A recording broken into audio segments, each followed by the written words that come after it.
बिस्मिल्लाहिर्रहमानिर्रहीम। अस्सलाम वालेकुम। खेलों की खबरों पर तबसरा और तज़ियों से स्कोर के एक और प्रोग्राम के साथ सैयद याह्या हुसैनी आपकी खिदमत में हाजिर है। पाकिस्तान क्रिकेट बोर्ड के मीडिया एक्स अकाउंट पर एक तरदीद की गई, लिखा गया पाकिस्तान क्रिकेट बोर्ड ने इन खबरों की सख्ती से तरदीद की है कि पाकिस्तान क्रिकेट बोर्ड वनडे के लिए मोहम्मद रिजवान की जगह सलमान अली आगा को कप्तान बनाने और टेस्ट मुकाबलों में शान मसूद की जगह सऊद शकील को कप्तान बनाने पर गौर कर रहा है।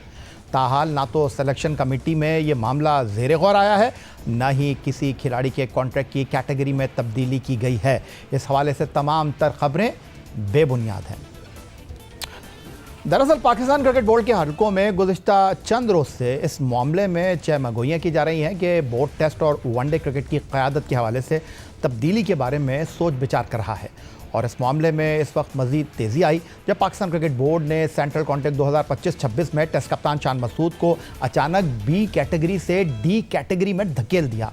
इसके बाद आईसीसी की आलमी दर्जाबंदी की 9वें नंबर की वेस्ट इंडीज़ की क्रिकेट टीम ने wicket keeper batter Mohammad Rizwan की ज़ेर क़यादत खेलने वाली टीम पाकिस्तान को 3 मुकाबलों की सीरीज़ में पहला वनडे हारने के बाद 2-1 की शिकस्त से 2-4 किया।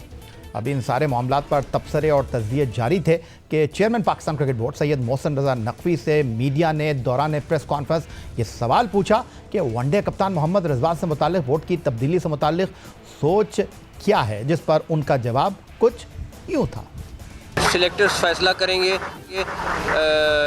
हेड कोच ने अपनी रिपोर्ट जमा करा दी है, जो आखिरी हमारा ओडीआई हुआ है वो हम गो थ्रू कर रहे हैं। उसके बाद सारे लोगों के मुशावरत से जो भी होगा हम फैसला करेंगे। इस साल 14 अक्टूबर को अपनी 36वीं सालगिरह का केक काटने वाले बाएं हाथ के बल्लेबाज शान मसूद ने पाकिस्तान के लिए 42 टेस्ट की 80 इनिंग में 30.13 की औसत से 2380 रन स्कोर कर रखे हैं, जिसमें 6 सेंचुरियां और 11 निफ सेंचुरियां शामिल हैं। बतौर कप्तान शान मसूद ने 12 टेस्ट मुकाबलों में 2 सेंचुरियों और 2 निफ सेंचुरियों के साथ 783 रन स्कोर किए हैं। आईसीसी टेस्ट चैंपियनशिप 2023-25 के साइकिल में पाकिस्तान ने 14 टेस्ट खेले, जहां सऊद शकील के 1078 रन के साथ सरे रहने के बाद wicket keeper batter Mohammad Rizwan ने 12 टेस्ट मैचों में 900 रन बनाए, जबकि कप्तान शान मसूद 1302 गेंदों पर 800 रन बनाकर तीसरे टॉप स्कोरर रहे। शान मसूद की क़यादत में पाकिस्तान ने 12 टेस्ट खेले, इंग्लैंड के खिलाफ टेस्ट सीरीज़ 2-1 से जीती। मजमूई तौर पर पाकिस्तान शान मसूद की क़यादत में 3 टेस्ट जीता और 9 में उसे नाकामी का सामना करना पड़ा। आईसीसी टेस्ट चैंपियनशिप 2025-23 में कौमी क्रिकेट टीम 9 टीमों में 9वें और आखिरी नंबर पर रही। कौमी टीम को शान की क़यादत में ऑस्ट्रेलिया में 3, जनूबी अफ्रीका में 2-0 की हज़ीमत से 2-4 होना पड़ा। तारीख में पहली बार बांग्लादेश के खिलाफ होम ग्राउंड पर पाकिस्तान को टेस्ट सीरीज़ में 2-0 की नाकामी का सामना करना पड़ा। इस वक्त कौमी टेस्ट टीम का कोई मुस्तकिल कोच नहीं है। साबिक़ असिस्टेंट कोच अज़हर महमूद का अगली 2 टेस्ट सीरीज़ के लिए अबूरी कोच की जिम्मेदारियां निभाने का फैसला दिया गया है, जबकि दिलचस्प अमर यह है कि पाकिस्तान के लिए 12 टेस्ट मुकाबलों में क़यादत के फ़राइज़ अंजाम देने वाले शान मसूद की क़यादत में 6 खिलाड़ियों ने जहां डेब्यू किया, वहां कप्तान शान मसूद, मोहम्मद हफीज़, जेसन गिलेस्पी और आकिब जावेद 3 मुख्तलिफ कोचेस के साथ मैदान में उतरे। चेयरमैन पाकिस्तान क्रिकेट बोर्ड ने 2 टोक कह दिया है। कौमी टीम बेहतरीन खिलाड़ियों का इंतखाब है। पाक भारत मुकाबले के लिए खिलाड़ियों को बोर्ड मुकम्मल तौर पर सपोर्ट करेगा। उम्मीद है खिलाड़ी मैदान में अपना बेहतर खेल पेश करेंगे। चेयरमैन पाकिस्तान क्रिकेट बोर्ड ने साबिक़ क्रिकेटर्स और तज़कियाकारों से दरख्वास्त की है, मैदान में उतरने से पहले खिलाड़ियों पर बड़े मुकाबले से पहले दबाव न बढ़ाएं। अब टीम ने मेहनत करनी है और हम सारों ने उनके पीछे खड़े होना है। खुदा का वास्ता है, उन पर क्रिटिसिज्म बंद कर दें। जो बेचारे, वो मैं देखता हूँ वो बड़े डिसहार्ट होते हैं जब उनको बिला वजह की लोग क्रिटिसिज्म करते हैं। हाँ, जेन्युइन हो तो ज़रूर है। टूर्नामेंट ख़त्म हो जाए तो कर लें। टूर्नामेंट अभी एक मैच हो रहा होता है तो उसके बाद उनको रगड़ा दे देते हैं। उनके साथ खड़े, उनको सपोर्ट करें। ये सबसे बड़ी सपोर्ट है जो आप पाकिस्तान की कर सकते हैं। Chairman cricket board Syed Mohsin Raza Naqvi की तरह पूरी कौम कराची से खैबर तक टीम पाकिस्तान के पीछे खड़ी है, जो सलमान अली आगा की क़यादत में पहले ट्राई सीरीज़ और उसके बाद एशिया कप क्रिकेट टूर्नामेंट में मुकाबला करेगी। रिवायती हरीफ भारत के साथ 14 और 21 सितंबर को 2 मैच हो सकते हैं। तीसरा मुकाबला मुमकिन है अगर दोनों टीमें फाइनल की दौड़ में शामिल हुई। मिलते हैं ब्रेक के बाद। पाकिस्तान क्रिकेट टीम रोज़ से दुबई में भरपूर अंदाज में प्रैक्टिस कर रही है। बाबर आजम और मोहम्मद रिजवान के बगैर T20 के दो इवेंट्स में हिस्सा लेने वाली टीम हर शोबे में भरपूर मेहनत कर रही है। कोचिंग स्टाफ न सिर्फ बैटिंग और बॉलिंग की ट्रेनिंग करा रहे हैं, बल्कि मैनेजमेंट ने खिलाड़ियों के दरमियान सिनेरियो मुकाबलों का भी इनेकाद किया है, जिसमें इन खिलाड़ियों के दरमियान भरपूर मुकाबले मुनक्किद हो रहे हैं। एक तरफ पाकिस्तान में विकेटकीपर बैटर मोहम्मद रिजवान और शान मसूद को कप्तानी से हटाने की खबरें गर्दिश में हैं, जिसकी पाकिस्तान क्रिकेट बोर्ड ने तरदीद भी कर दी है। और दूसरी तरफ बाबर आजम और मोहम्मद रिजवान का आईसीसी के इवेंट में ना होना भी मीडिया के लिए दिलचस्पी का सवाल है। दुबई में भी साबिक कप्तान और फास्ट बॉलर शाहीन शाह अफरीदी से यही सवाल हुआ, जिस पर शाहीन शाह अफरीदी ने कहा हो सकता है कि वो भी कल कौमी टीम में ना हो, हर किसी को मौका मिलना चाहिए। बाबर और रिजवान वर्ल्ड क्लास प्लेयर हैं, लेकिन किसी को मौका मिलता है इससे फ़ायदा उठाना चाहिए। टीम में यूनिटी से मुताल्लिक़ बातें बाहर से सुनते हैं, टीम में ऐसा कुछ है नहीं। फैमिली में भी छोटी मोटी चीज़ें हो जाती हैं, लेकिन ये फैमिली ही रहनी चाहिए। कि कल मैं भी नहीं होऊंगा, ये ज़रूरी नहीं है कि मैं कहूँ कि मैं नहीं हूँ, क्यों नहीं हूँ। हर किसी को अपॉर्चुनिटी मिलनी चाहिए। Rizwan Babar is a world class player और उन्होंने पाकिस्तान के लिए काफ़ी अच्छी क्रिकेट खेली और वो आइंदा भी इंशाल्लाह खेलेंगे, लेकिन हर किसी को अपॉर्चुनिटी मिलती है और उसको ग्रैब करना चाहिए। जो भी अपॉर्चुनिटी यंगस्टर्स हैं, ये भी हमारी यंगस्टर्स हैं और इनको बैक करना चाहिए। आई थिंक जितना हम यंगस्टर्स को बैक करेंगे, ये नहीं कि तनकीद करेंगे कि यार ये नए लड़के इन्होंने तो कुछ नहीं किया, लेकिन है ये भी हमारे प्लेयर्स हैं और इनको आगे लेके जाना। यार मेरे ख्याल से यूनिटी तो हम बाहर से ही सुनते हैं, टीम में ऐसे कुछ नहीं है। फैमिली में भी एक दो छोटी चीज़ें आ जाती है, लेकिन वो फैमिली में रहनी चाहिए। हमारा काम है क्रिकेट खेलना और हमें पाकिस्तान को खुशियाँ देना है और हम वो कर रहे हैं। अब बाकी बाहर की बातें वो हमारे हाथ में है नहीं और हर किसी का अपने ओपिनियन है, उसको रिस्पेक्ट करनी चाहिए। देखो जाहिर सी बात है, टैक्टिक्स होती है और प्लान हो जाएगा, लेकिन जो हमारी ये प्रिपरेशन है, मेरे ख्याल से इससे पहले पाकिस्तान टीम कभी भी नहीं आई होगी इतनी जल्दी प्रिपरेशन के लिए। तो इस दफ़ा पाकिस्तान टीम के पास, हम सब के पास एक अच्छी अपॉर्चुनिटी है। स्टेडियम को भी यूज़ कर सकते हैं, हमारी तैयारी और भी अच्छी हो सकती है बड़े मैचेस के लिए, लेकिन हमारे लिए पहला टारगेट ट्राई नेशन सीरीज़ है और फिर उसके बाद वो है पाकिस्तान क्रिकेट टीम दुबई के आईसीसी क्रिकेट एकेडमी में भरपूर प्रैक्टिस में मसरूफ़ है और एशिया कप से पहले 3 मुल्की सीरीज़ के लिए तैयारियां कर रही है। बांग्लादेश के खिलाफ T20 सीरीज़ में सबसे ज़्यादा विकेट लेने वाले फास्ट बॉलर सलमान मिर्ज़ा भी कौमी स्क्वाड में जगह बनाने में कामयाब हो गए हैं। दुबई में मीडिया से बातचीत करते हुए सलमान मिर्ज़ा ने कहा, एशिया कप में सिर्फ भारत से जीतना ही हदफ नहीं, दीगर टीमों को भी हराना टारगेट है। कप्तान सलमान अली आगा ठंडे मिजाज के कप्तान हैं, खिलाड़ियों को दबाव में लेने की कोशिश नहीं करते। सलमान मिर्ज़ा बोले वो ऑलराउंडर नहीं है, थोड़ी बहुत बल्लेबाजी कर लेते हैं। सर उससे मेरा नहीं ख्याल कि कोई फ़र्क पड़ता है, क्योंकि अगर आपके ऊपर कोई इस तरह के प्रेशर गेम्स आएंगे, उसी तरह ही आप एज अ प्लेयर ग्रो कर सकते हैं। और सिर्फ इंडिया नहीं है, बाकी भी ओपोनेंट्स हैं, तो उनके हवाले से भी हम पूरी तैयारी कर रहे हैं। और स्पेशली वो एक बिग गेम ज़रूर होगी, लेकिन उसकी तैयारी हमारी बहुत अच्छी चल रही है और इंशाल्लाह आपको बहुत अच्छा रिजल्ट देखने को मिलेगा। आगा भाई बहुत ही पॉजिटिव आदमी है और बड़े ही कूल डाउन आदमी है कि अगर उनको कोई भी मुश्किल हो रही होती है, लेकिन वो उस वक्त किसी के ऊपर प्रेशर उस तरह से नहीं डालते और बाद में आपसे डिस्कस करते हैं और उसको जो है वो सॉर्ट आउट करते हैं। और सबसे अच्छी चीज़ ये है कि एक यंग टीम है जो एशिया कप में खेलने जा रही है और कोई भी कैप्टन हो वो जाहिर है किसी न किसी इवेंट से तो स्टार्ट करता ही है, तो बेशक उनका ये पहला असाइनमेंट होगा, लेकिन हम पूरे पुरुमीद है कि एक अच्छे रिजल्ट आएंगे। सर मैं ऑलराउंडर तो अपने आप को बिल्कुल नहीं देखता, हाँ थोड़ी बहुत बैटिंग ज़रूर कर लेता हूँ, लेकिन मैं अपने आप को ऑलराउंडर नहीं कह सकता। ज़ाहिर है अब अगर आपके ऊपर मैच आता है और अगर आप क्रीज पे हैं तो आपको फिनिश करना है। ऑल्दो वो मुझसे प्रैक्टिस मैच फिनिश नहीं हुआ, लेकिन वो एक अच्छी मेरे पे भी एक जिम्मेदारी थी कि अगर इन केस मेरे पे मैचेस में कोई सिचुएशन आती है तो मैं उसको हैंडल कर सकता हूँ। उधर अफगानिस्तान के क्रिकेट बोर्ड ने एशिया कप के लिए भरपूर स्पिन बॉलिंग ऑप्शंस के साथ टीम का ऐलान कर दिया है, जिसकी क़यादत leg break googly bowler Rashid Khan कर रहे हैं। और स्पिन बॉलिंग में उनका साथ नूर अहमद, मुजीबुर रहमान, AM गजम्फर और मोहम्मद नबी जैसे बासलाहियत स्पिनर के साथ एक ऐसा अटैक अफ़गानिस्तान की सिलेक्शन कमेटी ने तश्कील दिया है जो बैटर्स को UAE की कंडीशंस में मुश्किलात से दो चार कर सकती हैं। अफ़गानिस्तान ने मिस्ट्री स्पिनर AM गजम्फर को पहली मरतबा T20 स्क्वाड का हिस्सा बनाया है। वो अब तक कोई T20 बैनुल-अक़वामी मुकाबले में अफ़गानिस्तान की नुमाइंदगी नहीं कर सके हैं। गजम्फर सिर्फ 19 बरस की उम्र में दुनिया को मुतासर कर चुके हैं। बांग्लादेश के खिलाफ वनडे इंटरनेशनल में 6 विकेटों की यादगार कारकर्दगी के साथ ये दुनिया की बड़ी लीग्स में अपनी मौजूदगी अफ़गानिस्तान के हथियारों में एक नया इजाफा है। अफ़गान स्क्वाड में शामिल 4 स्पिनर्स की विकेटों की तादाद देखी जाए तो वो 328 T20 विकेटों की शक्ल में सामने आती है, जिसमें राशिद खान 161 और मोहम्मद नबी 97 विकेटें हासिल करके सबसे ख़तरनाक साबित हो सकते हैं। दूसरी तरफ तेज़ गेंदबाजी में फजल हक फारूकी और नवीनुल हक मौजूद हैं, जबकि ऑलराउंडर अजमतुल्ला, उमरजई और गुलबदीन नाइब टीम को मुतवाज़िन बनाते हैं।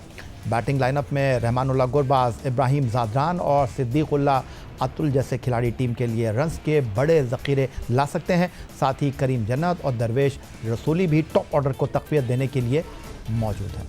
दुबई में पाकिस्तान क्रिकेट टीम के फास्ट बॉलर शाहीन शाह अफरीदी से सवाल हुआ था कि टीम में इत्तेहाद है या नहीं, जिस पर शाहीन अफरीदी ने फौरी तौर पर कहा कि टीम में यूनिटी है, लेकिन दूसरी जानिब ख़वातीन क्रिकेट टीम की कारकर्दगी ज़्यादा अच्छी नहीं रहती। जब ये सवाल पाकिस्तान क्रिकेट बोर्ड के सरबराह सैयद मोहसिन रज़ा नकवी के सामने रखा गया तो उनका कहना था कि ख़वातीन क्रिकेट टीम में सियासत थी, लेकिन उन्होंने इसे ख़त्म कर दिया है।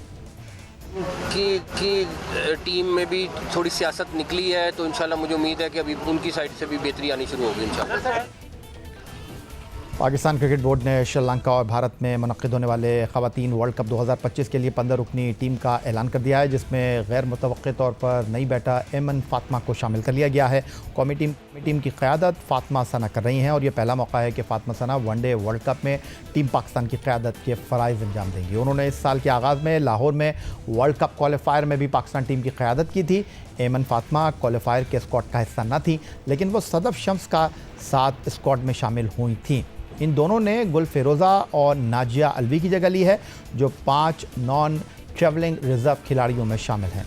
दीगर रिज़र्व में तूबा हसन, उम्मे हानी और वहीदा अख्तर शामिल हैं।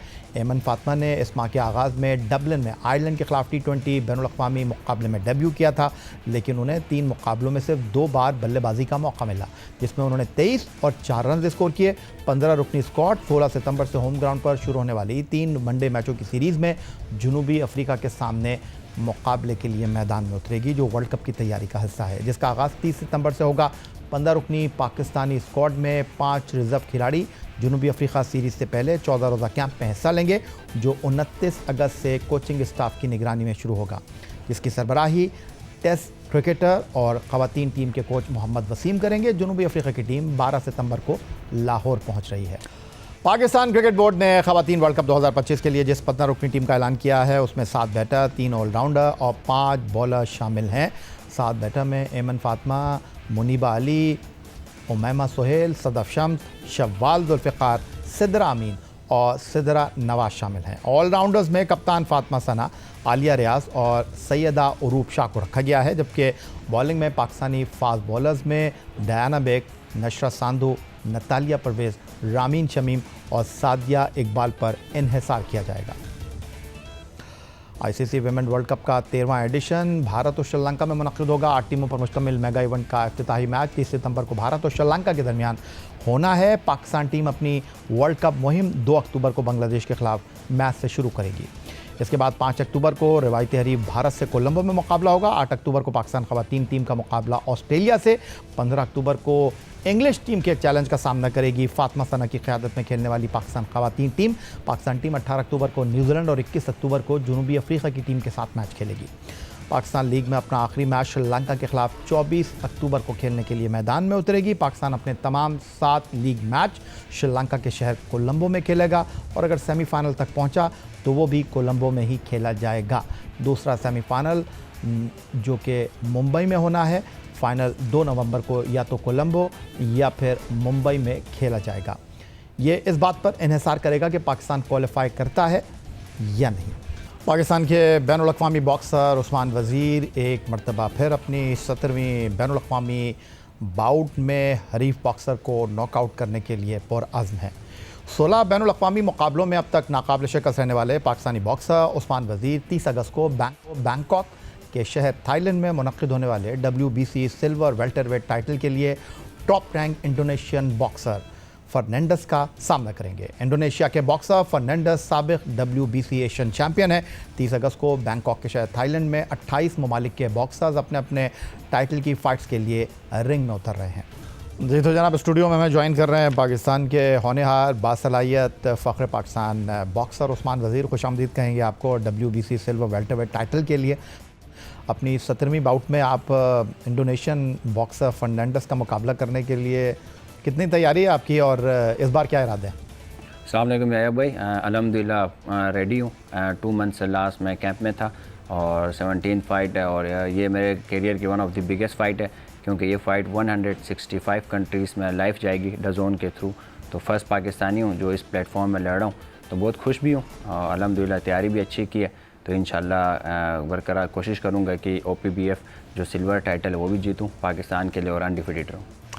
अच्छा, आप रहते गिलगित में तैयारी करते हैं इस्लामाबाद में और फ़ाइट करने जाने से पहले कराची आते हैं और फिर यहाँ से उड़ान भरते हैं, तो ये बताएं कि एक फ़ाइट से दूसरी फ़ाइट में कम से कम आपको 4 महीने चाहिए होते हैं? डेफिनेटली आपको 2 से 3 मंथ चाहिए होता है और डिपेंड करता है आपकी रैंकिंग्स में। समटाइम्स ये होता है कि अगर आप रैंकिंग अगर आपने मेंटेन रखनी है तो आप जल्दी भी फाइट करते हैं और समटाइम्स होता है कि आप 4th मंथ में भी एक दफ़ा फाइट कर सकते हैं। तो इस फाइट के बारे में ज़रा बताइएगा कि WBC वेल्टरवेट टाइटल के लिए आप top rank Indonesian boxer Fernandes का सामना करने जा रहे हैं और फर्नांडिस जो है साबिक WBC एशियन चैम्पियन हैं, उनके लिए कोई ख़ास तैयारी की आपने? बिल्कुल अजय भाई, वो बहुत एक्सपीरियंस हैं। लाइक 36 उनके विन है, 14 उनके लॉस हैं। तो लाइक एक बहुत लाइक 2006 से वो बॉक्सिंग कर रहे हैं और one of the best Indonesian boxer हैं, इस टाइम भी करंट 1 पे हैं।